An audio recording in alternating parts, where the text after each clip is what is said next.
לפני זמן מה, במקרה פגשנו, אני אפילו לא זוכר, פעם אחת בים המלח ואחד בעוד מקום, וכשראו את גלילה, וואי, אנחנו זוכרים שאת היית באה לבית הספר כמפקחת, והיית נכנסת לכיתה שלנו, וזה היה לנו כל כך נעים, שתלמידה שהייתה ודאי בכיתה ג' ד' לפני 30 שנה ויותר, והיא זכרה את המפגשים החיוביים שהיא לא סיפרה שהמורה רעדה בשעתיים לפני שהמפקחת נכנסת, אלא ההפך, זה היה איזה מין אווירה של נעים. גלילה, לפעמים הרגשת שהגעת לבתי ספר גדעון אמר, יש כאלה שמכינים את לא הבנתי. שמתכוננים, בכל זאת הפיקוח מגיע. ועוד איך התכוננו. כן. ועוד איך התכוננו, ואני למשל הייתי מאוד מגיבה לסביבה החינוכית, כי הייתי מסדרת למורים לא יעלה על הדעת שתלמידים ישבו רק על הכיסא מול השולחן שלהם, וככה יעבדו 5-6 שעות, אלא הם צריכים להיות פעילים, וצריך לתת להם סביבה שתאפשר להם גם לפעול מדרכים אחרות. אז ברור שלפני שהייתי מגיעה, אז היו מכינים דברים שברור לי שככה לא ביום-יום, לא תמיד היו בהם לידי ביטוי. כלומר, הם הכירו, ידעו את הדרישות שלי, ידעו מה אני מצפה, מה הציפיות שלי. כן, והיו גם מורים שהייתי מזמינה אותם למשרד לשיחה. בוודאי שזה היה חלק מהתפקיד. כן, אני חושב שלא יתקבל הרושם שהיא באה לבית הספר ומלטפת את המורים ושותה תה עם המנהל וכולם שמחים וכל אחד הולך ונשאר בדרכו. כשהיה צורך, כפי שהיא אמרה, להזמין מורה או מנהל למשרד ולהעמיד אותו במקום, היא ידעה יפה לעשות את זה. כשצריך היה, כשהגיעו למצב שצריך לפטר מורה, אז היא עשתה את כל ההליכים לפטר אותו. וגם עם מנהלים, גם המנהלים לא, איך אומרים, לא כולם היו לרצונה הכוונה שקיבלו את הגישה שהיא חושבת שצריכה להתפתח בבית הספר. לך היה מעמד מיוחד אצל המנהלים המפוקחים ככה?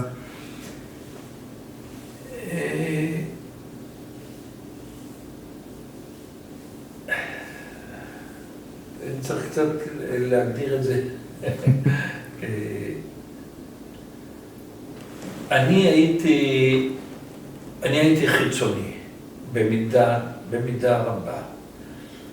הייתי נפגש עם קבוצת המנהלים במסגרת מפגשי הפיקוח של המפקחים הכוללים. לפחות פעמיים בשנה הייתי נכנס לנושאים חדשים שאנחנו בשפ"י, שפ"י זה השירות הפסיכולוגי-ייעוצי, שאנחנו פיתחנו, או לכל נושא שנתי, אנחנו בשפ"י תרמנו את הפנים המיוחדות לנו. אז את זה עשיתי עם המנהלים. אבל העבודה שלי הייתה בעיקר דרך היועצים בבתי הספר, שאיתם הייתי נפגש, שאיתם הייתי נפגש הרבה. בסך הכל, אני חושב שבהחלט העריכו את התרומה של היועצים ושלי, או שלי ושל היועצים בבתי הספר. ועשיתי שם מה שעשיתי. אחר כך הייתי בקריית מלאכי, אבל נעזוב את זה. למה? אז זה עוד שייך לצבא. על זה לא דיברנו. אז אני מוכנה לדבר על זה. בבקשה. בסדר, אני אתחיל בזה. כשסיימתי את השנה הראשונה של השירות הצבאי בדימונה, בא אליי מפקח בית הספר ואמר לי שיש אפשרות לקדם אותי למרכז הארץ יותר, כלומר להישאר בדרום, אבל הדרום הקרוב יותר למרכז. בכך עברתי לקריית מלאכי, ואני חייבת לציין שמבחינות מסוימות היה לי די חבל לעזוב את דימונה, ואמרתי לו את זה גם, כי התחלנו לראות ככה את הפירות הראשונים של העבודה שלנו, ואחרי שנה שהייתה מאוד מאוד לא פשוטה ומורכבת מכל הבחינות,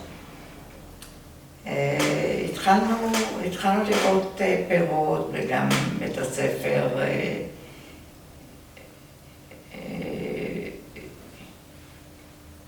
בית הספר הדתי בדימונה כבר היה לו איזשהו שם ומעמד בתוך בעיר. אבל הפיתוי היה מאוד גדול לעבור לקריית מלאכי, כי בכל זאת המרחק מהבית היה, אני לא רוצה לומר בלתי אפשרי, עובדה שעשיתי את זה שנה שלמה, אבל הפיתוי להתקרב היה מאוד חזק, והקרבה הייתה משמעותית. בקריית מלאכי, מעבר לכך שחינכתי את, אם אינני טועה, את כיתה ה' או ו', הייתי יד ימינו של המנהל, היה שם מנהל שלא קיבל את הכשרתו בארץ, היו לו הרבה מאוד קשיים, ואני מאוד סייעתי לו. היינו שם צוות מורים רציני, גם מורים גברים וגם מורות. ומעבר לעבודתי בבית הספר, הייתי מארגנת אחר הצהריים פעילויות וחוגים שונים לילדים. צריך לזכור שבאותם ימים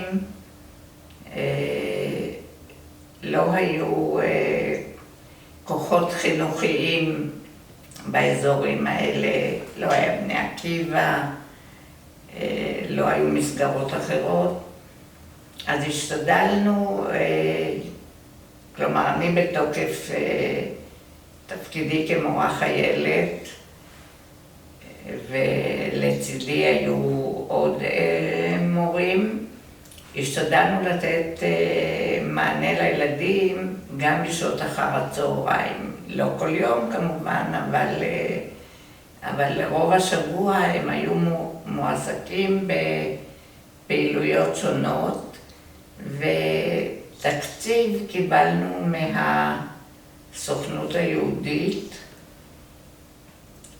לצורך ההפעלות, לצורך פעילויות שלעיתים היו כרוכות בנסיעות וכדומה.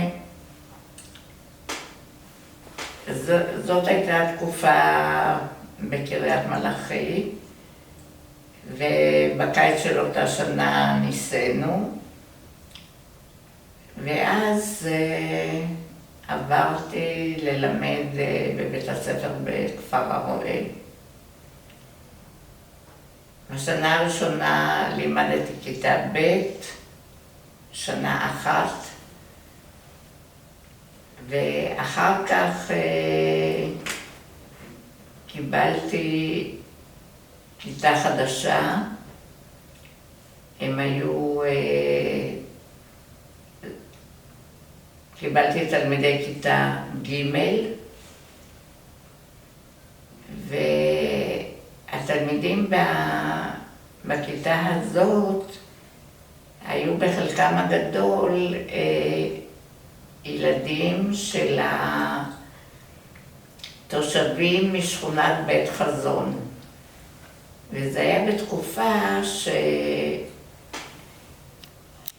שאנשי בית חזון עלו מארצות הברית ומארצות אנגלוסקסיות אחרות, עלו והתיישבו בשכונת בית חזון, אבל הם היו דוברי עברית, למרות שביניהם כמובן שפת האם הייתה אנגלית, והילדים כבר גדלו פה בארץ והיו כצברים לכל דבר. אבל למה אני מציינת את זה? כי רובם היו תלמידים טובים מאוד, בעלי יכולות וכישורים, וההורים היו מאוד מאוד מעורבים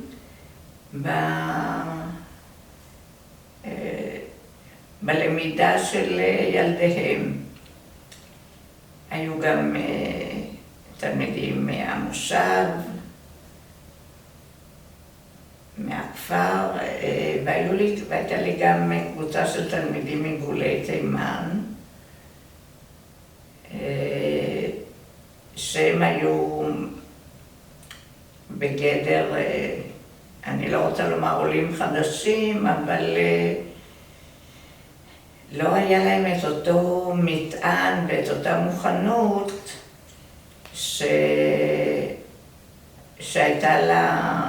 שהיו לתלמידים האחרים.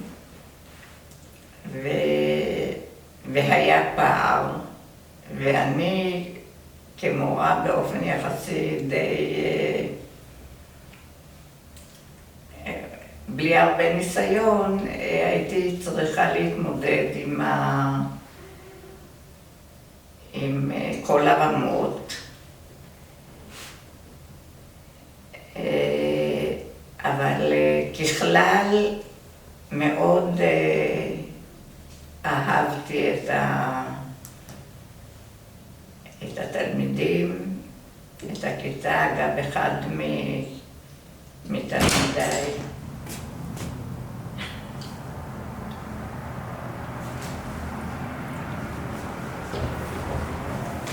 הוא הרב ברוך פרייזן,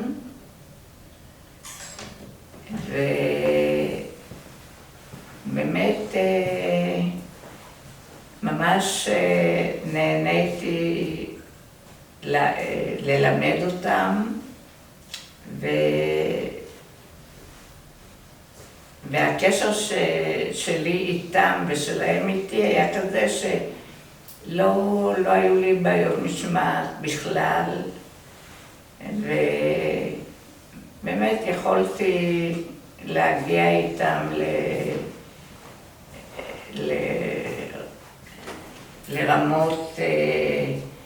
לרמות גבוהות ולהישגים טובים מאוד. אולי זה לא כל כך נעים לומר, אבל כשהיו נכנסים מורים מקצועיים, אז לא היה להם כל כך קל בכיתה הזאת, ותמיד היו אומרים לי, כן, זה בגלל שאת עשית מהם, נתת להם חוקים, הנחיות מסוג מאוד ברור, אז אם מישהו אחר נכנס, הם כבר לא יודעים איך לקבל אותו כך. כך היו אומרים לי כשהיו להם לעתים בעיות משמעת בכיתה. למה אני מציינת את זה? כי באמת זה היה איזה חיבור מאוד, מאוד מיוחד. המפקח היה בא אליי לעתים קרובות, ופעם אחת הוא החליט שאני אתן איזה שיעור לדוגמה, והביא מורים שיצפו, וכך לימדתי אותם 3 שנים. ואז מנהל בית הספר, שהיה באותם ימים מאיר בן ישר, החליט שזהו, כדי שלא כולם יצאו גלילות קטנות, אז הגיע הזמן שמישהו אחר ימשיך ללמד את הכיתה הזאת. ואני הבנתי את הגישה שלו וקיבלתי את זה, והיה מדובר שקבל כיתה אחרת. ואז ההורים משכונת בית חזון, שאגב כולם היו בעלי מקצועות חופשיים, וככה אנשים שהייתה להם מילה, הם עשו ארגנו איזושהי נציגות שבאה לדבר עם המנהל, שלפחות עוד שנה אני אלמד אותם. והם הפעילו עליו כזה לחץ, אז לא הייתה לו ברירה, והוא נענה ולימדתי אותם 4 שנים את הכיתה הזאת. אחר כך נסענו לשליחות במלבורן. ובמלבורן לא היו לי דברים, לא עשיתי שום דבר מיוחד, כי במלבורן נולדה דורית, בתנו השלישית. היא נולדה בחודש אדר, ועד שהיא נולדה אז בכלל לא היה שייך להשתלב באיזשהו בית ספר, ואחר כך, אחרי שהיא נולדה, גם כמה חודשים כמובן הייתי איתה בבית, ורק בהמשך השתלבתי שם באחד מבתי הספר בלימוד העברית, וגם לימדתי קצת במעין תלמוד תורה שהיה בשעות אחר הצהריים. אין לי חוויות מיוחדות חיוביות מהתקופה ההיא בתחום הזה, בתחום ההוראה. בתחומים אחרים הייתה לנו באמת תקופה נפלאה, ויכולת לראות את זה באותו ערב שעשינו את המפגש. כשחזרנו, אז היה לי ברור שאני משתלבת בעבודה בבית הספר. אבל לפני שנסענו לקחתי פיצויים, כי יכולתי לקחת פיצויים כי הייתי אחרי לידה של טל. אז יכולתי להוציא פיצויים, וידענו שאנחנו עושים לי 3 שנים. אז זה היה הזמן.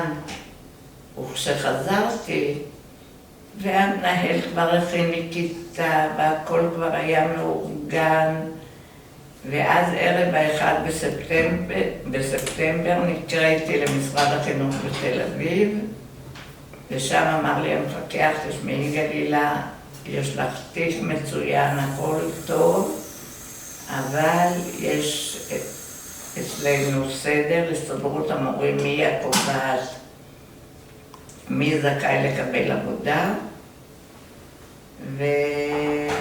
ומאחר שלקחת פיצויים, אז יש לפנייך מועמדים אחרים, ולא קיבלתי כיתה לחינוך.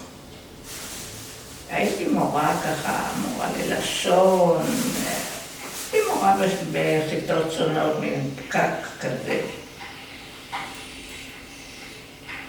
ואז באחד הימים הוזמנתי למפקח במחוז חיפה. אני רק אציין שכפר הרועה שייך מבחינה מחוזית למחוז המרכז. הוזמנתי למחוז חיפה למפגש, ואותו מפקח שהזמין אותי היה מפקח שהכניס אותי לעבודה בדימונה, אבל בינתיים הוא עבר לחיפה, זה היה ככה, אני מציינת את זה בסוגריים. והוא אמר לי, אנחנו עכשיו במשרד החינוך, מארגנים, או נקרא לזה בונים, מערך הדרכה לבתי ספר שיש בהם עולים חדשים, שיש בהם מורות שלא תמיד סיימו את לימודיהם בגלל שהיה מחסור במורים באותה תקופה, בגלל העלייה הגדולה שהייתה. אז אנחנו בונים מערך הדרכה למורים, ואני רוצה שתשתלבי גם במערך הזה. אז אמרתי לו, מי אני שאני אדריך, כמה שנים הייתי מורה. הוא אמר, זה תשאירי לי, ואת נכנסת לעבוד בתחום הזה. וזה היה אמצע שנת הלימודים, אולי לקראת סוף השנה אפילו. באותה שנה שפה, כמו שאמרתי, הייתי ככה מורה חצי מורה כזו. זהו, ואז התחילה תקופה חדשה של הדרכה בבתי ספר. אני חייבת לציין שכל המורות שקיבלו את התפקיד הזה היו הרבה יותר מבוגרות ממני, הרבה יותר מנוסות ממני, והיה מערך של החינוך הממלכתי, מערך של החינוך הדתי, אבל היו לנו הרבה מאוד פעילויות משותפות, כי בסך הכל היינו צריכים לקבל כלים על מנת, והכשרה על מנת להדריך את המורים.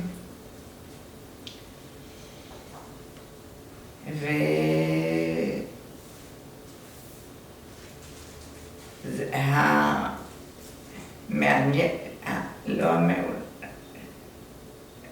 אני לא יודעת איך להגדיר את זה, אבל כשאני חושבת במבט לאחור, איך השתלבתי בתחום הזה ואיך נכנסתי לתחום ההדרכה, אז זה די לא מובן לי, כי גם הייתי מאוד צעירה וגם לא היה לי הרבה ניסיון. אבל מה שגיליתי מהר מאוד, שבתי הספר שקיבלתי כדי שהיו מודרכים, אז קודם כל המנהלים מאוד מאוד שיתפו פעולה. הם ידעו מה שנקרא איך לנצל את הכוח של אדם שבא מבחוץ ושהם יכולים להיוועץ בי ושיכולים גם להעלות כל מיני בעיות חינוכיות ושננסה יחד לראות איך מתמודדים, וגם היה להם עניין לקדם את רמת התלמידים, לשפר את תהליכי ההוראה, ככה שאני בהחלט התקבלתי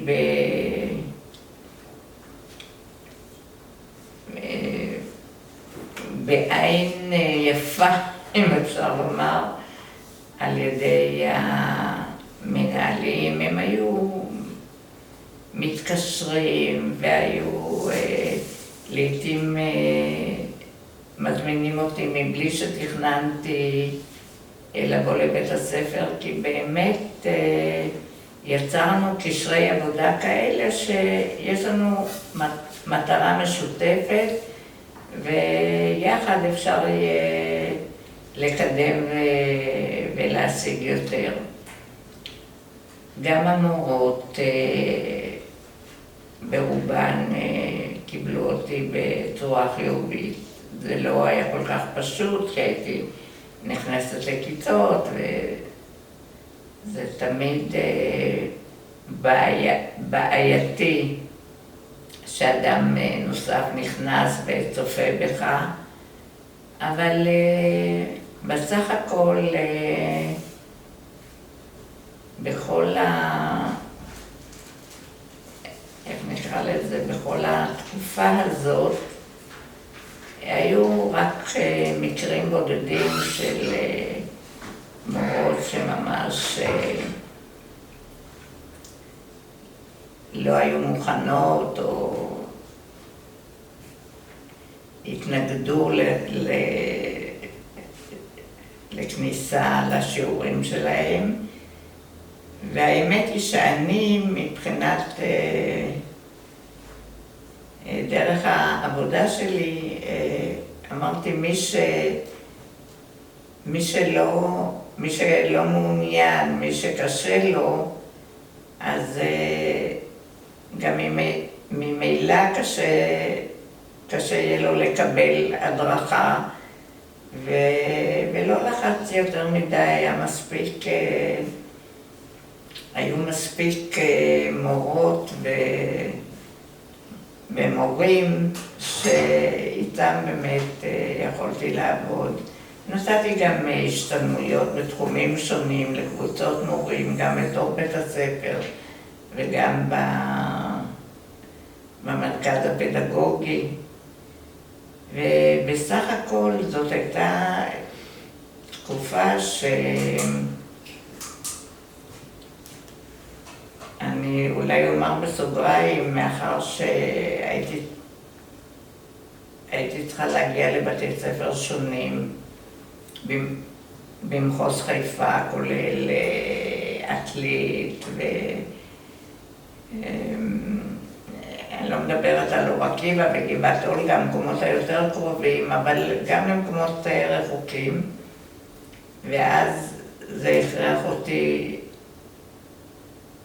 להיכנס לתחום הנהיגה. כשחזרנו ממלבורן היה לי רישיון נהיגה, אבל לא נהגתי שם. ופה המציאות, מה שנקרא, כפתה עליי לנהוג, וטוב שכך, כי כך יכולתי באמת להגיע לבתי הספר השונים ובשעות שונות, וכמובן לא ניתן היה לעשות את מה שעשיתי בתחבורה ציבורית, אבל זה בסוגריים.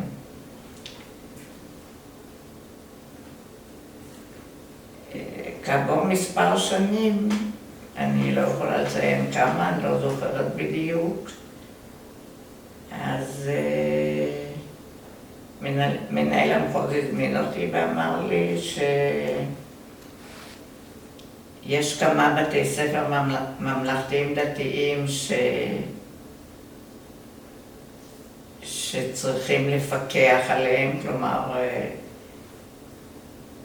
אחד המפקחים פרש,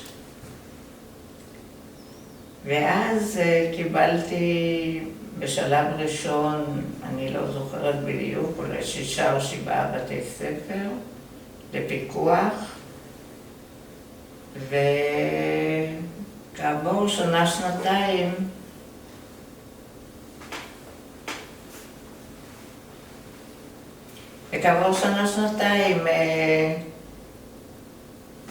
עזבתי.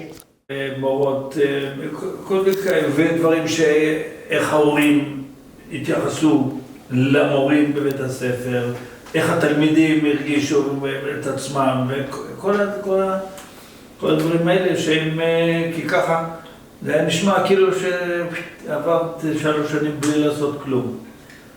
נתת חוק, לא, אני אומר, לא מספיק. טוב, בוא תשב ותדבר. לא. אני רוצה לדבר. אנחנו עשינו הפסקה קלה, כי אנחנו עכשיו... עושים עוד היום. אנחנו, לא רק, אנחנו עכשיו הגענו לחלק שקיבלת כמה בתי ספר, בסדר? לחלק שהתבקשת להיות מפקחת של כמה בתי ספר. היא צריכה לשבת ישר, נכון? בסדר גמור. בסדר גמור. את צריכה לשבת איך שהכי נוח לך, זה מה שחשוב. מה חשוב אם אני אהיה יותר יפה, פחות יפה? לא שלא חשוב לי, אבל אני אומרת פה זה... לא, זה לא... בסדר. אוקיי, אז אנחנו עכשיו... רגע, עוד דבר, סליחה. בבקשה. אני שמעתי מבחוץ. לא, מאוד חשוב. אני זוכר את התקופות האלו. את הצגת את זה כאילו שהיה לך ניסיון מועט, והטילו עלייך להיות מדריכה ולהדריך מורים, ועשית דברים שונים. אני זוכר שהיו לך המון ימי השתלמות לך. נכון. לכם, כשפיתחתם מערך חדש של הדרכה בבתי ספר, ואפשר להגיד בשם המפורש של בתי ספר טעוני טיפוח. ככה הם נקראו. אפשר להגיד את זה. לא, צריך להגיד. לא, ואני יודע, המון ימים למדתם. נכון. הרבה השתלמויות. והצוות הזה הייתה הרבה עבודת צוות. כן? פיתחתם יחד נושאים ותוכניות והשתלמויות ודרכי עבודה, כל הדברים האלה. כלומר,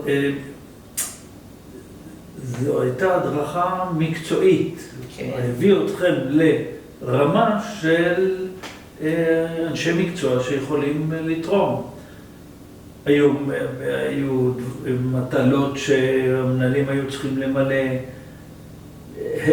הישגים של תלמידים, בחינות הייתם עושים לפעמים, על מנת לזהות מוקדים חלשים יותר. אז אולי גדעון יספר את התקופה הזאת, הוא זוכר לי יותר טוב ממני. אני זוכר שאת היית נוסעת הרבה להשתלמויות. נכון, זה... אז את יכולה עוד להשלים את זה.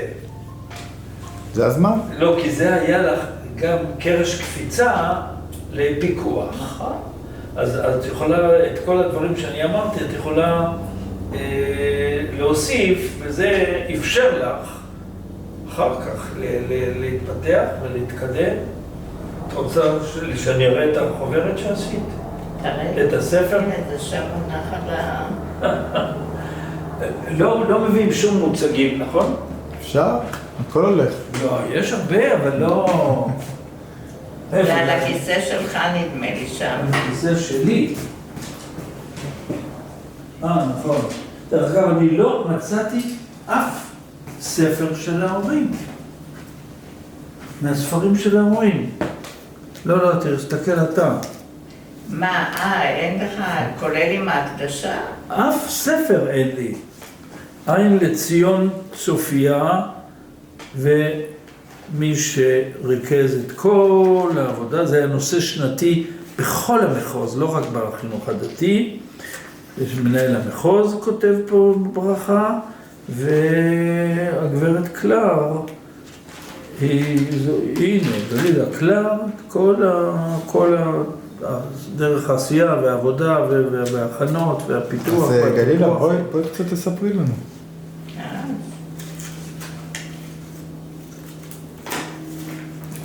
לא, אבל באמת יכולה להעשיר קצת. את אוסטרליה מילא, נו, איך אומרים, דילג. אנחנו ניגע באוסטרליה.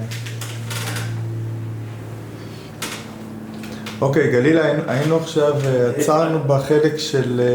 אז אולי אני תשלים את הפרק של ההדרכה. אין בעיה, בבקשה, שמחה.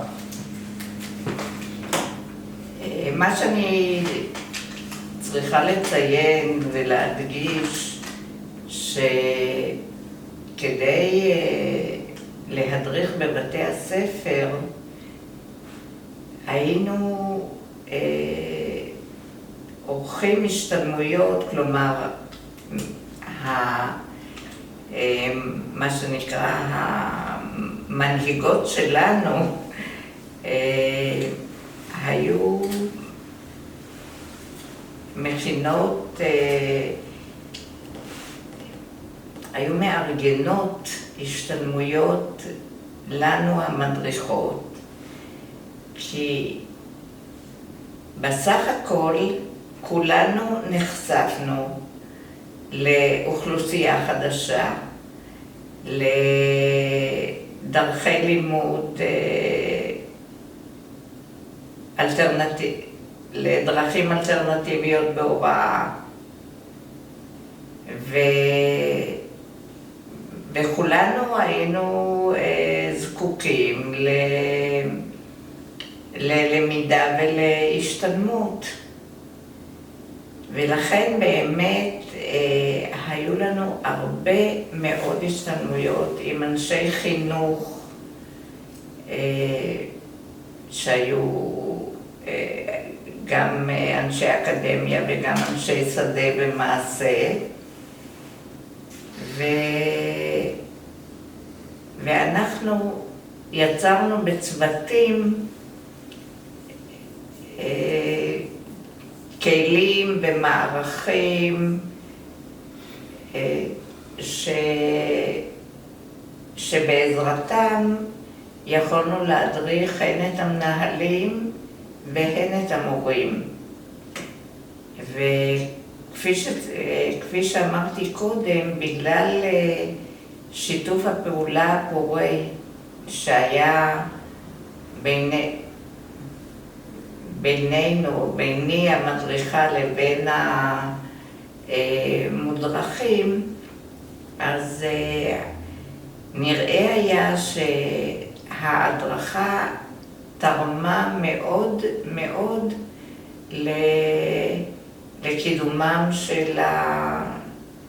לקידומה של ההוראה בבתי הספר, לקידומם של המורים וכמובן של התלמידים. גם מפעם לפעם היינו עושים מעין, אני לא רוצה לקרוא לזה מבחנים, אבל מבדקים, על מנת לראות באיזה תחומים הילדים מתקשים יותר, ואיך ניתן להתמודד ולשפר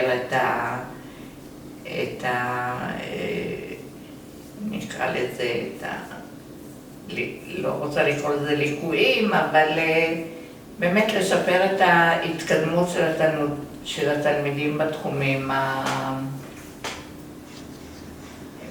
בתחומים שונים. העובדה שעסקתי בהדרכה ויצרתי קשר גם עם האנשים שעסקו בפיקוח, כי חלק גדול מהפעילות שלנו הייתה גם באמצעות המפקחים. כלומר, המפקחים נתנו לי גיבוי, ומפעם לפעם היו פגישות משותפות גם כדי שאני אדווח על העשייה שלי ועל היעדים והמטרות שרצינו להשיג, וגם כדי שהמפקחים יוכלו מה שנקרא להאיר את עיניי באיזה תחומים נראה שצריך לשפר, לקדם, לעשות, להשקיע וכו'. ובעצם בשנים האלה של ההדרכה נוצרו גם קשרים עם מנהל המחוז, עם המחמ"ד, המפקח המחוזי על החינוך הדתי, כך שכשצריך היה לבחור מי שיקבל פיקוח, אז פנו אליי. אני חייבת לציין שהבחירה הייתה במחוז, אבל אני עברתי מכרז בירושלים. אני לא זוכרת מי עוד התמודד על התפקיד הזה, אבל לא הייתי יחידה. וכמו בכל התפקידים של עובדי מדינה, גם כאן זה היה מכרז רשמי, וקיבלתי את התפקיד בצורה רשמית ממשרד החינוך.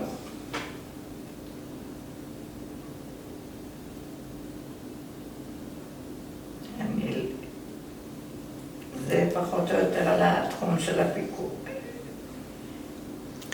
אני אשמח לשמוע אם יש לך... על הפיקוח לא אמרת עוד כלום. על מה דיברתי? רק על ההדרכה? נכון. אני אשמח אם תוכלי קצת להרחיב מפעם לפעם כל מיני אנקדוטות, כי חוץ מלבנות את המערכים המלמדים אני חושב אפילו קצת פורצי דרך, אם יורשה לי. קצת אנקדוטות, את יודעת, בדרך. אולי גם איך קיבלו את זה, מי שהדרכת אותם. בכל זאת, זה קצת...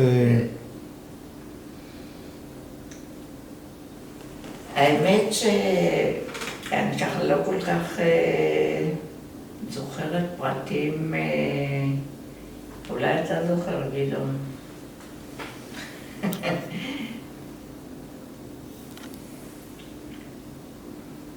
ככלל... שתציג את הספר, את החבר הזה? בשמחה רבה. תציג את זה, מסביר את הפיקוח על דברים שעשית בבתי הספר שלך, ותפקידים שהיה לך במחוז, היה לך גם תפקידים במחוז, נכון? כן. אז תפקידים במחוז הכוונה כלליים, לא... רוחביים. לא רק לבתי הספר שלך או הדתיים.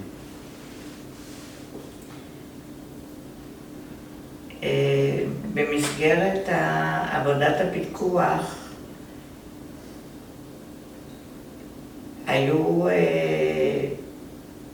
היו לנו כמפקחים מדי שנה נושאים שנתיים, כלומר לא רק לנו כמפקחים אלא לבתי הספר, ואנחנו בפיקוח היינו צריכים להוביל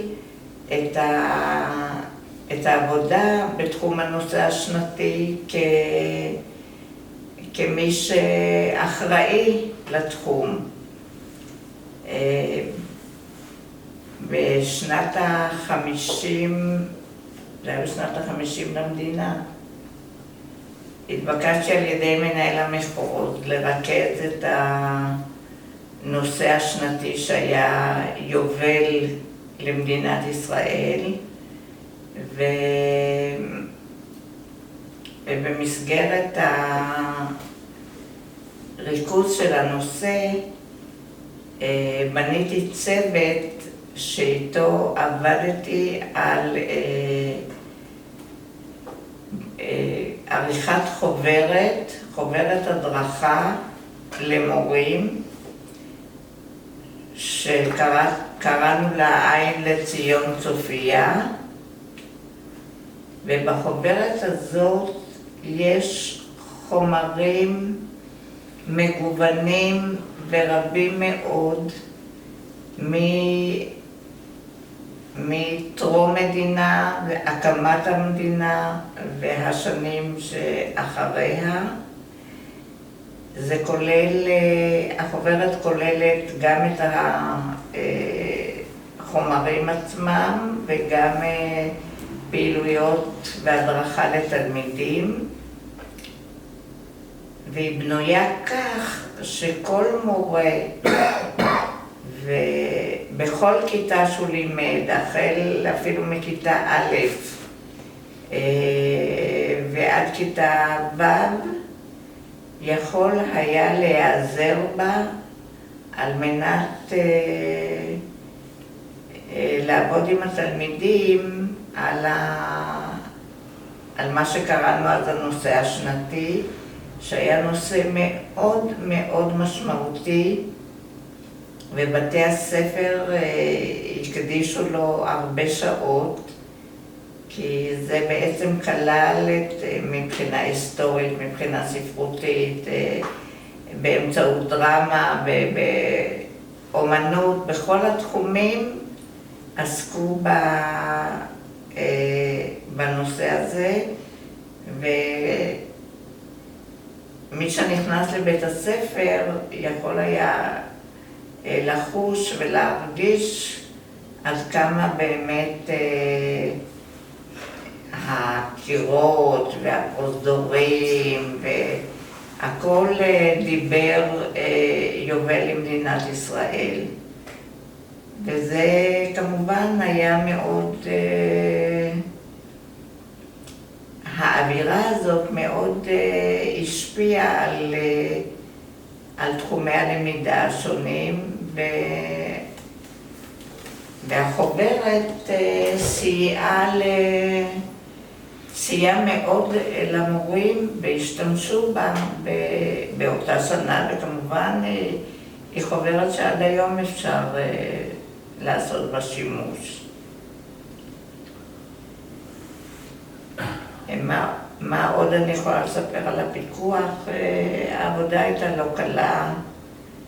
בפיקוח יש את הצד, את האחריות האדירה על בתי הספר, את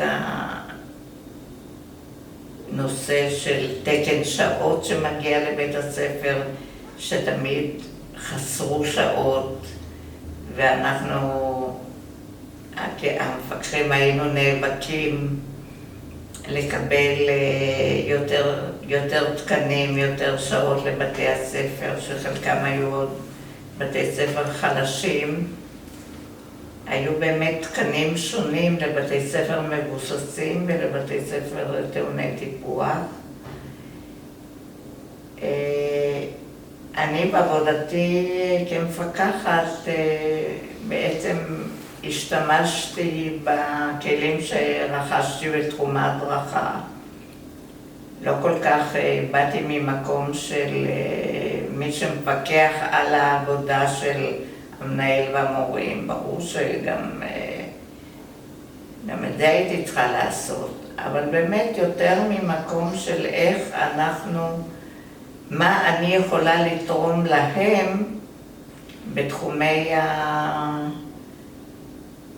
בתחומים השונים, גם בתחומים שיש בהם בעיות וגם בשיפור דרכי הוראה ודרכי למידה, כי מה שנקרא היה באמתחתי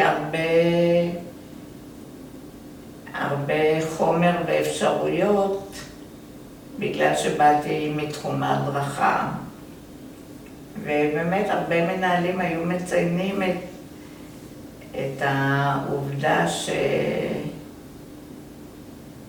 כשהייתי באה לבית הספר, אז זה לא היה ממקום של רק למצוא מה לא בסדר, אלא באמת לראות גם מה הם הקשיים כמובן, אבל גם איך מצליחים יחד להתמודד ולפתור בעיות, ולא רק, אלא כמו שאמרתי, בעיקר לשפר דרכי למידה בהוראה ולהביא את הילדים להישגים יותר גבוהים.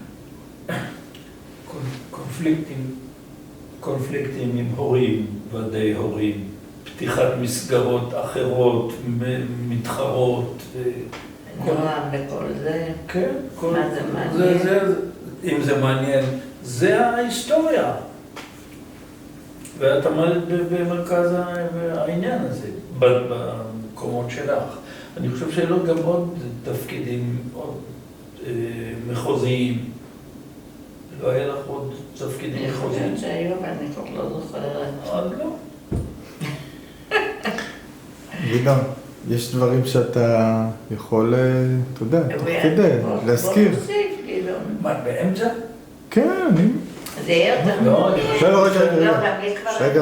לא, שבי, לא. גלילה. שבי. אני אוסיף, נזרוק פה ושם שאלות או משהו, או... דווקא זה מסקרן, זה ההתחלה של מסגרת נועם, שם זה התחיל, שם מסגרת שקצת ביקשה... מסגרת נועם התחילה... הייתה לנו מלחמת עולם. בקריית אתא, נכון? כן. וואה. החברה של רבקלה, לרבקלה יש חברה שהיא הייתה מנהלת בית ספר בקריית אתא. איזה יבנה? היא לא, זה לא היה יבנה, זה היה יבנה? אני לא זוכרת. כי אחר כך בגלל שקראו לו נועם, אז אני כבר... ואני לא הייתי מפקחת שם, אז אני לא כל כך מצויה בשמות. בכל אופן... אבל גם קונפליקטים עם הורים. אז הורים של אוכלוסיות מבוססות באו בדרישות מה שנקרא, היום מדברים על למקסם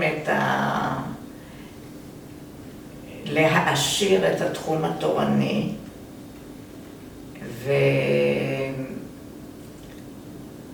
וכשדיברו על התחום התורני, אז זה לא רק היה בשיעורים נוספים, אלא היו דרישות לגבי איכות המורים, לגבי הופעתם של המורים.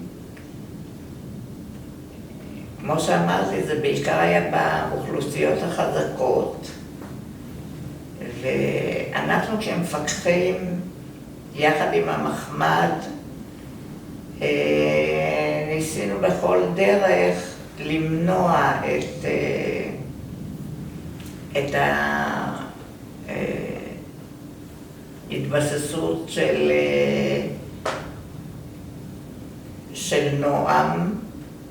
אני לא יודעת אם ציינתי שלבתי הספר שבהם הצד התורני היה מודגש וחזק, הם נקראו בתי ספר של נועם, ובחיפה היה גם ברקאי, אחד מבתי הספר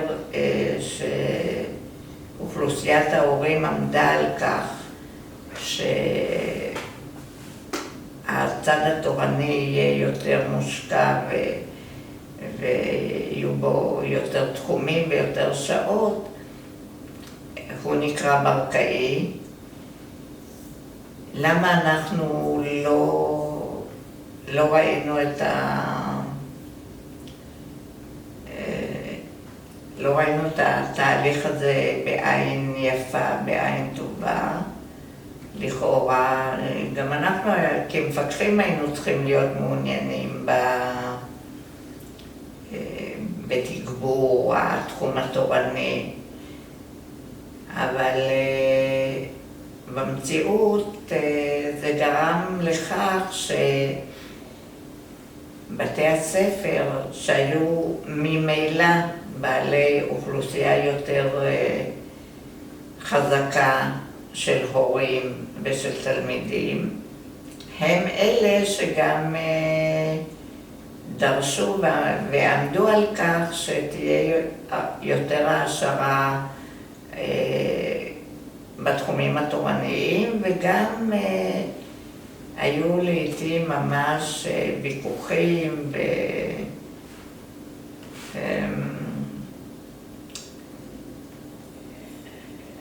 התנגדויות קשות ביותר לגבי מורים מסוימים שלפי דעת ההורים לא התאימו לדרישות ולמטרות שלהם לגבי ילדיהם.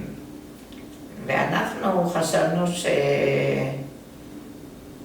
שכל בתי הספר במחוז הממלכתיים דתיים זכאים כולם ליתר, להעלאת הרמה התורנית, להעלאת רמת המורים, ולא רצינו לגרום לכך שבחינוך הדתי יהיו בתי ספר מה שנקרא, זה כמעט היה מעמדות שונים. ואז היו קבוצות הורים שהתארגנו ועל חשבונם הוסיפו שעות ואפילו בחרו מורים על מנת להשיג את מה שהם רוצים. למעשה עד שפרשתי, הייתי אומרת שבמחוז חיפה היה לנו בית ספר אחד של נועם בקריית אתא, היה בית ספר אחד של נועם בבית אליעזר, או בחדרה,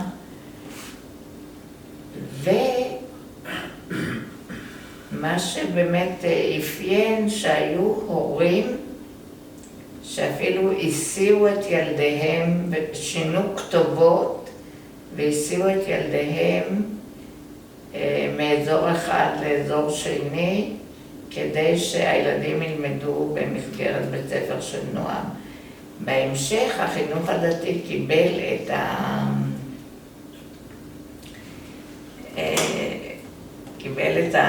לא יודעת איך לקרוא לזה, את החלוקה, את המצב הזה שיש בתי ספר שהם יותר תורניים, יש בתי ספר שההורים, הנושא הזה פחות, לא שהיה להם פחות חשוב, אבל לא חשוב כמו להורים האחרים. אבל ההתבססות של נועם במסגרת החינוך הממלכתי-דתי הייתה כבר אחרי שאני פרשתי. בתקופתי זה עוד היה תקופה שהיו בה הרבה מאוד עימותים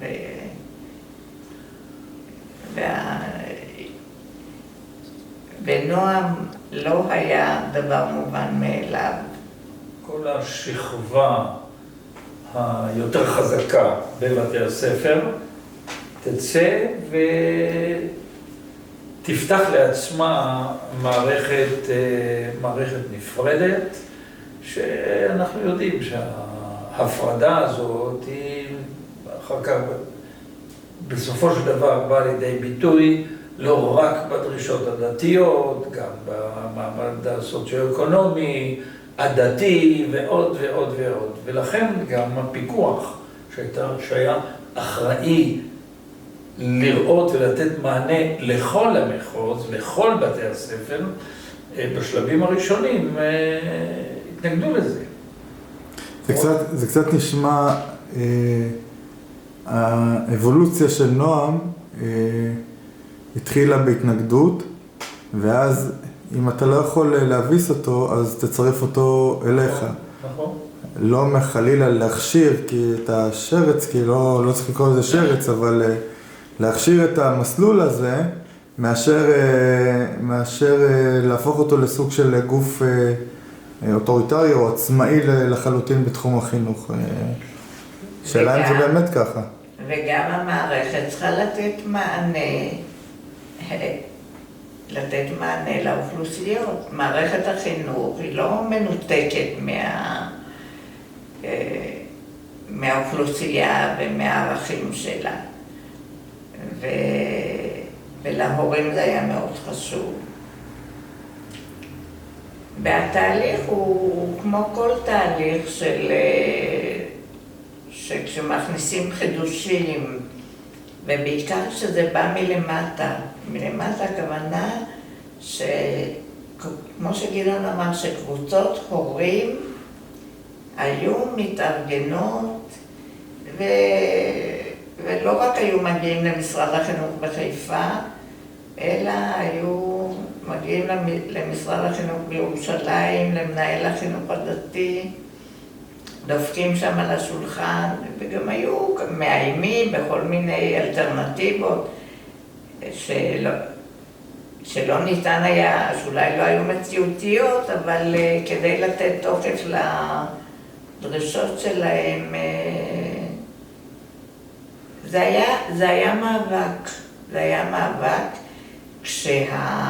כשהמניעים שלנו היו מניעים כלל מערכתיים שהתייחסו לכלל הלומדים בחינוך הדתי, בעוד שההורים מהאוכלוסייה החזקה טענו ובצדק מסוים שהדרישות שלהם מהמערכת הן דרישות יותר גבוהות ממה שהמערכת מציעה להם. ולכן הם רוצים לשנות. בשלבים ראשונים הם פתחו כיתה על חשבונם, כי לא היה מוכר. כולל מימון של המורים. כולל מימון של המורים ומינוי של מנהל שיוביל את הדברים. אני חושב שבמבט לאחור, החשש שזה ירוקן את התלמידים הטובים מבתי הספר, ישים אותם שם, אני חושב שבסופו של דבר, אני חושב שזה לא פגם הרבה, מה עוד שעשו גם על מנת לרכך את התופעה הזאת, שעל ברקאי אז הם קיבלו לעצמם לקבל מהאזור את כולם. כן, זה היה תנאי בסיסי.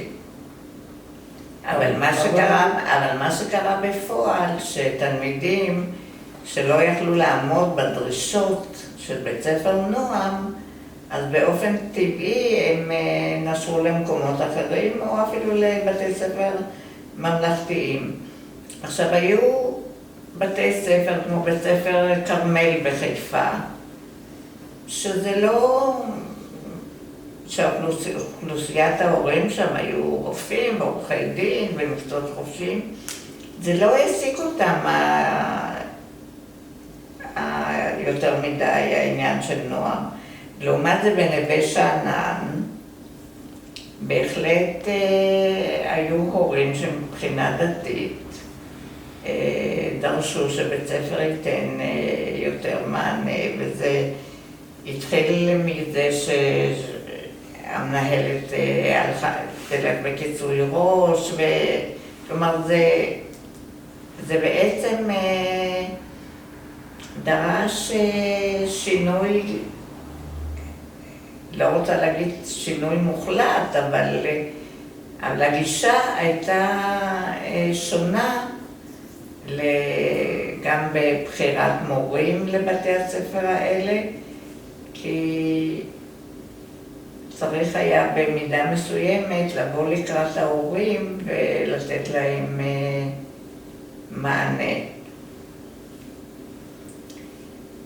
אני אתן אולי דוגמה, למשל, בין השאר הייתי מפקחת על בית ספר בניר עציון. אז בניר עציון, למשל, לא העסיק אותם הנושא הזה של התחום התורני, אבל כן היה חשוב להם שתחומים אחרים יקבלו תגבור, כמו תחומים מדעיים, מתמטיקה.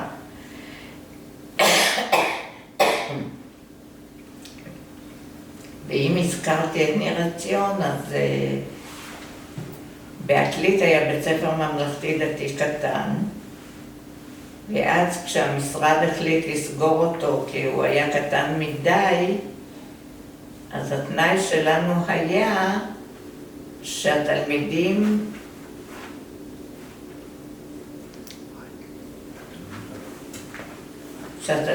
ילמדו בניר עציון. היה לנו מאוד חשוב שהאוכלוסייה של ילדי עתלית תלמד עם ילדי ניר עציון, כדי שיהיה מפגש בין אוכלוסיות שונות. מה שקרה בפועל, שרק המשפחות היותר דתיות בעתלית שלחו את ילדיהם לניר עציון, כי זה היה כרוך בהסעה, ואחרים שלחו את הילדים לבית הספר הממלכתי. אבל למה אני מציינת את הדוגמה הזאת? כי אנחנו בראייה הכוללת שלנו ובאחריות שלנו כפיקוח, בשום אופן לא רצינו שיהיה מצב שהורים שיש להם כוח ישיגו עבור ילדיהם יותר אפשרויות, יותר יוכלו להיות, המעורבות של הורים הייתה חיובית, אבל עד גבול מסוים. ואנחנו היינו חייבים באמת לשים את הגבולות. וכמו שאמרתי, במשך השנים יש בתוך החינוך הממלכתי-דתי גוונים שונים, ובהתאם לכך אנחנו יודעים שיש אולפנות ויש תיכונים מקיפים, יש ישיבות ויש ישיבות אקסטרניות. במהלך השנים היה ברור שצריך לתת מענה חנוך לנער על פי דרכו, ובעיקר לא לקפח אוכלוסיות שיש להן אולי פחות כוח ופחות מעמד בקהילה, במשרד, במדינה. אם כבר הזכרת את המסגרת של נועם, זה נשמע שבתקופה שלך הראייה הייתה הרבה יותר שקולה. הרבה יותר. שקולה, הרבה יותר מבינה. כי היום אנחנו נמצאים בהרבה מאוד תחושה של קוטביות, גם בתוך מערכת החינוך. אולי איך את תוכלי לגעת בזה, איך את רואה את התקופה הזו שבה התעסקת בפיקוח אל מול התקופה הזו של היום? אני חושב ש... כן, מה? אני חושב שהיא עלתה על ההתמודדות אני מוכרחה לציין, המחמד שלנו, המפקח המחוזי הממלכתי דתי, שבחייו הפרטיים והיום הוא, הייתי מגדירה אותו יותר חרדי מהממוצע, אם יש דבר כזה ממוצע בין הלייטים והחרדלים. והוא היה מהלוחמים הגדולים בעד חינוך אחיד. הוא ממש נועם קם, אני לא רוצה לומר על אפו ועל חמתו, זה נמחק את זה מהפרוטוקול. אבל הוא מאוד מאוד היה עקבי בגישה שלו, שצריך לתת לכל הילדים, לכל בתי הספר, כמובן בהתאם, כל בית ספר בהתאם לתקנים ולכל בית ספר היה מעמד, לתת את מה שצריך ולא להיות מושפעים מלחצי הורים. כמובן שלא, זה לא תמיד עבד, אבל באמת הוא עשה הפרדה מוחלטת בין ההתנהלות, החיים הפרטיים שלו, לבין הגישה החינוכית כמחמד. רצית להוסיף, גדעון? כן, אני אומר, הגישה הייתה, צריך לתת יותר, לכולם צריך לתת יותר. כי הדברים שרוצים להוסיף הם דברים מאוד מאוד טובים, אבל צריך לתת את זה לכולם באותה מסגרת. ואם יש צורך, אם יש רצון של הורים, או אם יש לחצים מכיוונים שונים, אז לעשות איזשהם לא פיצולים, אבל שאפשר יהיה את הדברים האלו לאפשר בתוך בית הספר. כלומר, אם יש קבוצה שרוצה קצת יותר תלמוד, אז בתוך בית הספר לארגן את החיים כך שקבוצה, אבל כל מי שרוצה יצטרף. כלומר, כי המערכת... כאילו שוויון הזדמנויות. המערכת סבלה, ואני משתמש בביטוי חריף, סבלה ועד היום. שמעתי היום את התוצאות של מבחני המיצ"ב, אז שוב, אנחנו רואים את הפערים האדירים שיש, כשבאוכלוסייה הערבית מאוד נמוך, אחר כך ביישובים בפריפריה יותר נמוך, ובאחרים. כלומר, אלו הם ערכים שכל הזמן מנסים לשמור ולהתמודד עם זה. אבל שוב, כשאנחנו מדברים על שוויון, לא להוריד את הטובים למטה כדי שלא יהיה פערים, אלא להעלות את החלשים יותר, ועובדה שיש בתי ספר גם בפריפריה שמגיעים להישגים מאוד מאוד טובים, אבל עדיין יש פערים. גדעון, איך הייתה המעורבות שלך בחיים המקצועיים של גלילה?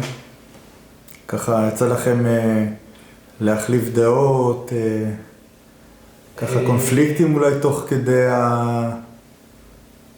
אני חושב שאולי הפרק הכי משמעותי היה בתקופת הפיקוח, ככה... בבתי הספר שלי ליועצים היה מעמד. בהשראת גדעון, לא?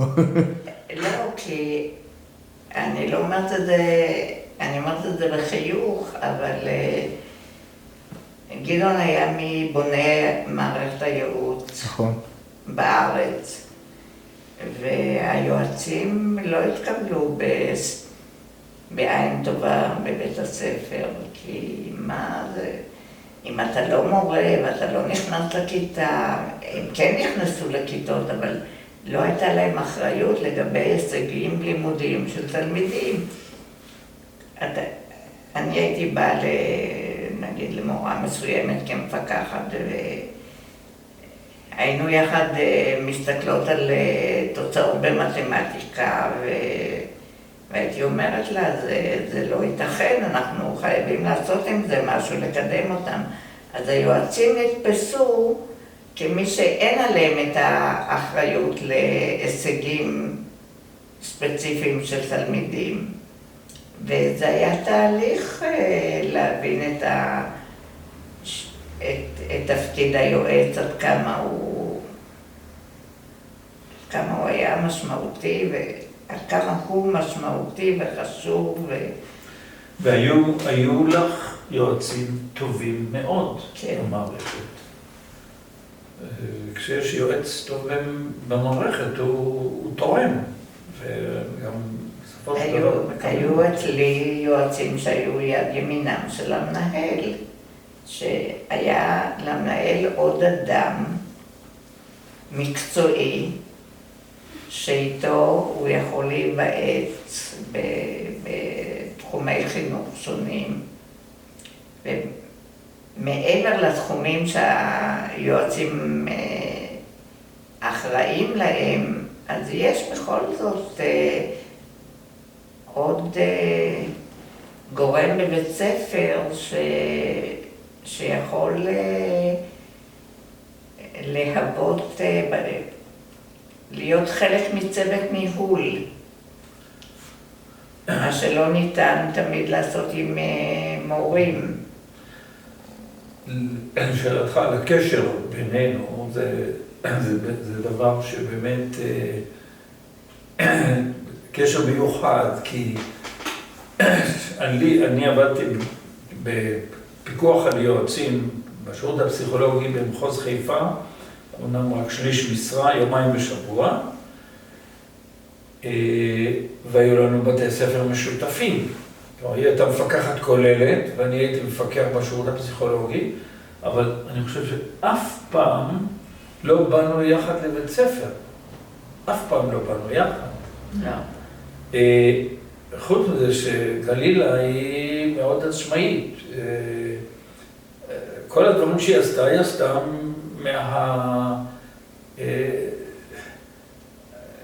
מתוך תחומי ההתמחות שלה. ובוודאי שפה ושם, כשיש תקלות, בעיות או דברים מיוחדים, אז היינו משתפים אחד את השני.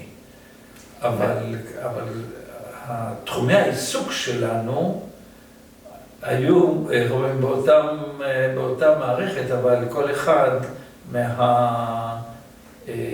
מהצד שלו, מההיבט שלו, מההתמחות שלו. וכך גם קיבלו אותנו בבית ספר. אבל גדעון גם רוב משרתו הייתה במחוז המרכז, לא במחוז חיפה. מאוחר יותר. אבל על זה נדבר, אני חושב שנגיע אליי. היו ככה, העולם הטיפולי והעולם החינוכי, הם לפעמים משיקים, היו ככה חילוקי דעות, ככה לפעמים דברים שלא ראיתם עין בעין, ככה נדבר על הדרך יותר, כלומר, הדרך החינוכית מול הדרך הטיפולית.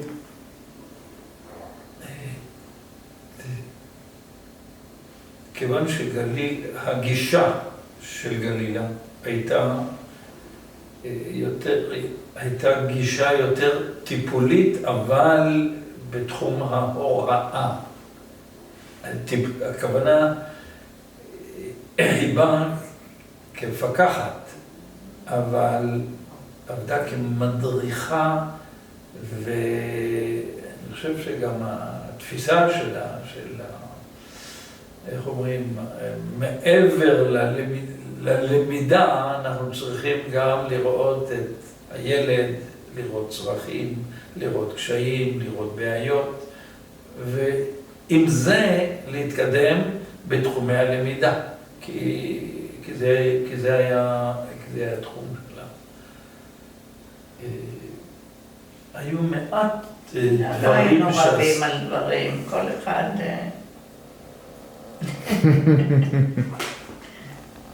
ואפילו היו תקופות שהיו מעט תקנים ליועצים, מעט. אז היה מאוד תלוי במפקח הכולל, כי הוא קיבל את סל השעות שהיו השעות הלא צבועות, כי בבית הספר רוב השעות הן צבועות ואי אפשר לשחק איתן. אבל למפקח כולל היה תמיד, איך קראו לזה? קופה. כן. קופת שעות. אז מפקח כולל שנושא הייעוץ היה יותר קרוב לליבו, שהוא רצה לטפח ולפתח, אז הוא נתן יותר שעות, ואחרים הייתי צריך גם ללחוץ וגם להוכיח שאכן הדברים... בנחיצות שלה. אני אומר, עם גלילה, עד כמה שהיא יכלה. לא רציתי, לא היה לי נעים ממנו,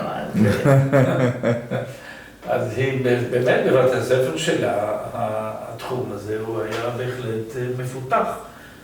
והיו גם אנשים טובים יצא כך. כי אם הוא היה לא טוב, אם היה יועץ או יועצת שאינם טובים, להכניס לבית ספר שלי זה... טוב, אבל זה בסוגריים. מה שאני רוצה לומר שבגלל שתחום הייעוץ היה בבנייה, ובנייה זה נדבך על גבי נדבך, זה היה משהו חדש במערכת, שלמנהלים איך אומרים, מטרתם הייתה להביא את התלמידים להישגים לימודיים גבוהים ולהוכיח שבית ספר הוא בית ספר בעל רמה, אז הם לא תמיד ראו בתחום הייעוץ, בתחום הטיפול הנפשי והטיפולי, לא חשבו שצריך לתת לזה מקום חשוב, כי העיקר זה ההישגים הלימודיים, ולכן זה היה תהליך שלקח זמן עד שזה תלוי היה כמובן גם באישיות של המנהלים. היו מנהלים שקלטו את היועצת בחום ובשמחה והבינו עד כמה זה תורם לבית הספר ותורם להם. כי כמו שציינתי קודם, יועץ היה בעצם חלק מצוות הניהול. ובבתי ספר שלי, ברובם, הם היו האנשים הכי קרובים למנהלת.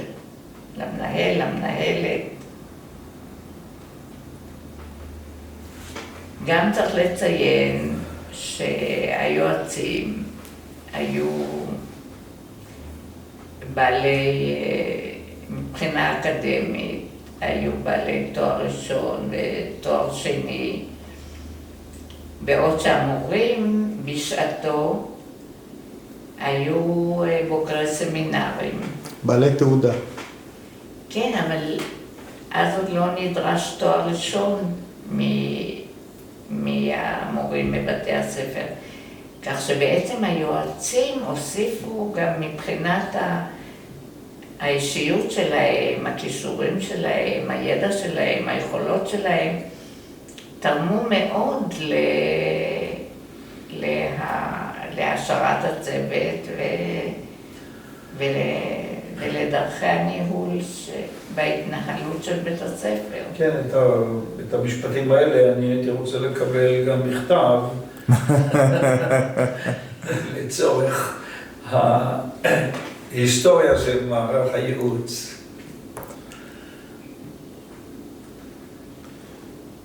גלילה, יש עוד ככה איזה נקודה שאת רוצה להוסיף בראייה לאחור? בתחום הפיקוח. כן? אני יכולה לומר? כן. אני אגיד עוד משהו, וגלילה דיברה על כך. היו מפקחים והיו מנהלים, כשהמנהל ידע שהמפקח בא, אז היה צריך להתארגן יפה וזה, וסמכו כשהוא הולך, ושלא יתערב יותר מדי, שלא יפריע בעבודה.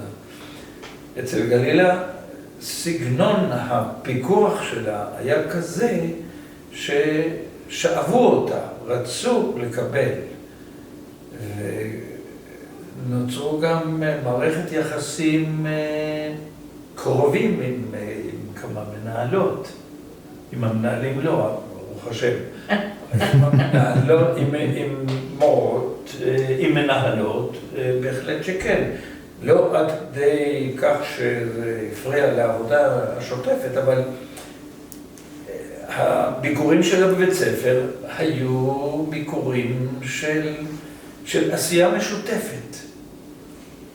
אני אתן לך אולי דוגמה. לפני שהייתי מגיעה לבית הספר, הייתי אומרת למנהל, למנהלת, שהם יכוונו אותי לאיזה כיתות להיכנס, איזה בעיות יש להם שהם היו רוצים לשתף אותי ושננסה יחד להתמודד ולפתור. כלומר, מלכתחילה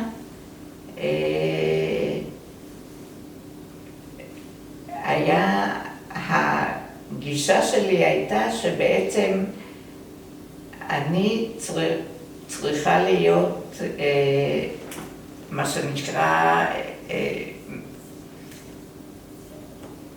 לא יודע, תומכת מנהל, מקדמת מנהל, אז איך אני יכולה לעשות את זה מעבר כמובן אולי לרעיונות מתקדמים, לדרכים מתקדמות, אבל העיקר הוא באמת באותם תחומים שהוא מרגיש שיש לו קושי לתת מענה, לפתור לבד. אז בתחומים האלה הייתי כמובן, לא כמובן, אבל הייתי מראש נותנת להם שהם יכוונו אותי. כמובן שהיו לי גם את המטרות שלי את התחומים שאותם רציתי לבדוק ולראות, זה ברור, אבל הביקור היה מחולק לגם וגם. כלומר, גם המטרות שלי ביחס לדרישות של המערכת, וגם הצרכים של המנהל.